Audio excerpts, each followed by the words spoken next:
So what drives young Muslims to have such anger and indeed hatred sometimes to the West? To some it goes to the very heart of the teachings of the Quran. To others, Islam is a religion of peace. Yet it is undeniable that young, mostly men, have picked up arms to fight against Western forces. And as we've seen in Boston or in Woolwich, those attacks can strike very close to home. Joining me now is Uthman Badar from the Islamic group HIZBUT.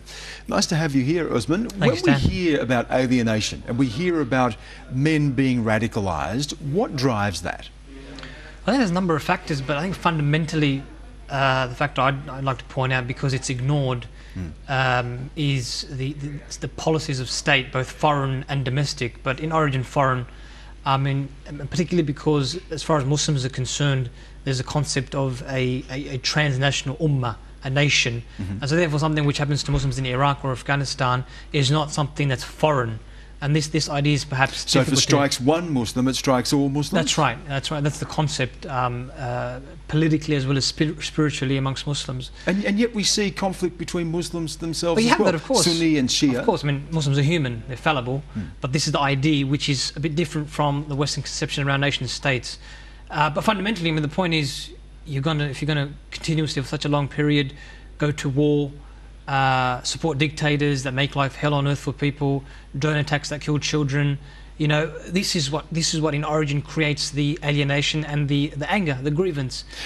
How does that manifest itself in people, though, who are no longer living in Afghanistan, Iraq, Yemen, Syria, whichever country you want to name, who have moved to countries like Australia, the United Kingdom, in the United States, the Boston bombings recently as well? How do they then also feel that sense of alienation, and are they not separated from that by no longer living in those countries? No, they're not. This is the whole point. I mean, if we're going to look at this through the sort of modern secular liberal lens, then we look at it like that, but it's just not like that in the Islamic conception. It is seen to be one body, and that's the way that Muslims look at it. Besides, I mean, it's not, if this was something that was limited to one country or a few countries, it's so broad. And sometimes people find it difficult to relate. You know, if I could present just a couple of specific examples so people can relate. We saw in the 1990s, you know, sanctions in Iraq by Western states that resulted in 500,000 children losing their lives because of hunger and malnutrition because of those sanctions. In Basra, even now, in places in Iraq, cancer, incidences of cancer, birth defects, are at epidemic proportions because of depleted uranium shells used by the Americans and the British. So the point is, there's so many examples, but we're told, you know, the Muslim perpetrators are savages, they're dehumanized, they're psychopaths, whereas people like Madeleine Albright, who said that those 500,000 killed were a worthy price for the American agenda, they continue to lead Western nations, and it's business as usual. But when you see killings like the one in Woolwich, which was graphic, it was vicious, and we saw the alleged perpetrators coming to the camera, blood on their hands, still wielding the weapons, what does that say to you? Do you look at that and see that as understandable, or do you reject that as an act of violence?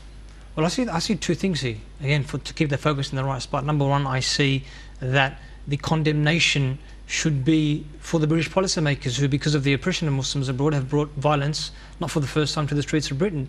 And number two, it's about the media and the portrayal and where they put the focus, because there was also a very gruesome and brutal killing in the streets of London of a 75-year-old elderly Muslim man, just this month as well, knife put right through his back, came out through the front, in what was believed to be a racially motivated attack because he was Muslim.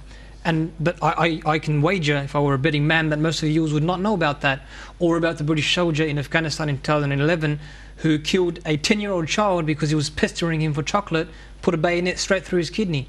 So the point is, who decides what's the focus? Who decides that we find out every minute detail? We're given family shots of the British, of the Western victims. Muslim victims are just statistics. But one thing I think, just trying to sort of understand the motivation here,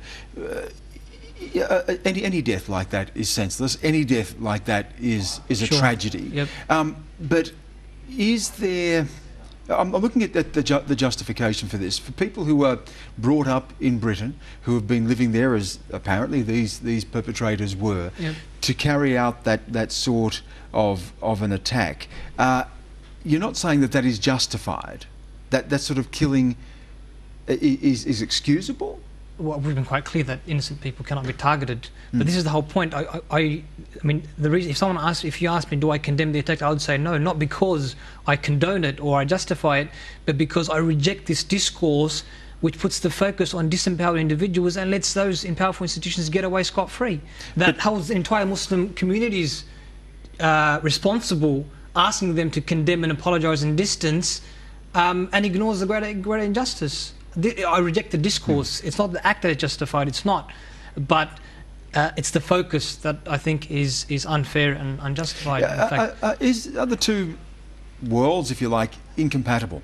Islam and the West, for people living in, and you're living here in Australia, living in the West, following Islam, Islamic values, feeling that anger, as you say, to the attacks that have gone on in Afghanistan, Iraq and other places. Does that make the two incompatible?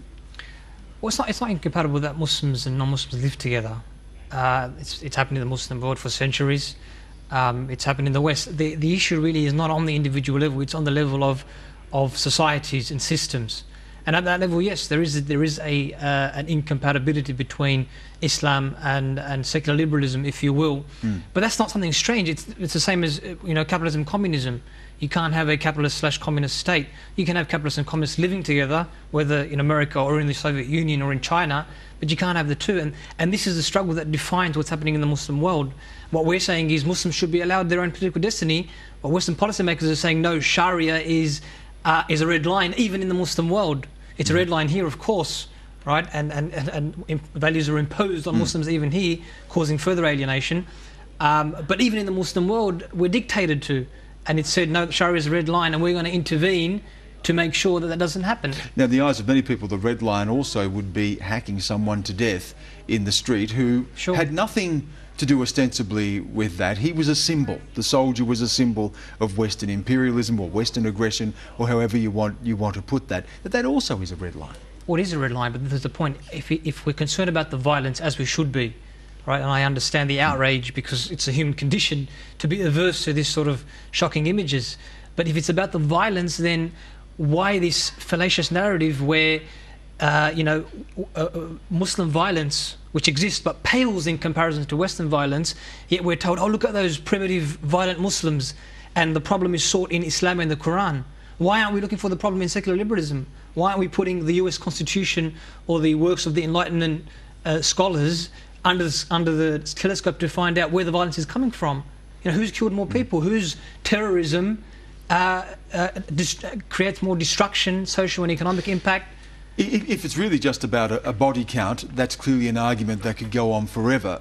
But how do you move forward in this debate? When people are looking for answers, the Islamic community is looking for answers as well, to try to put an end to this sense of alienation that manifests itself in this sort of violence. How do you move forward? Well, you move forward by dealing with the root causes. Stop interfering in the Muslim world, stop dictating, stop imposing your values, allow the Muslim world its own political destiny, and once you allow that, Muslims will move on. But if you keep interfering, if you keep creating the oppression, that's what's going to happen. This is a list of children, not women, not men, children killed by Obama's drones in Yemen and Pakistan. It's 4 pages long. Right? So, I mean, you're killing families, you're killing people, and then you don't expect a reaction. Yet the policy, and this is about going forward, right? Because who's the most influential? It's not me or you, although you're in the media, you probably more information than I am, but it's policymakers, end of the day, and policymakers in the West still do not even have Western foreign policy on the table of discussion in counterterrorism policy.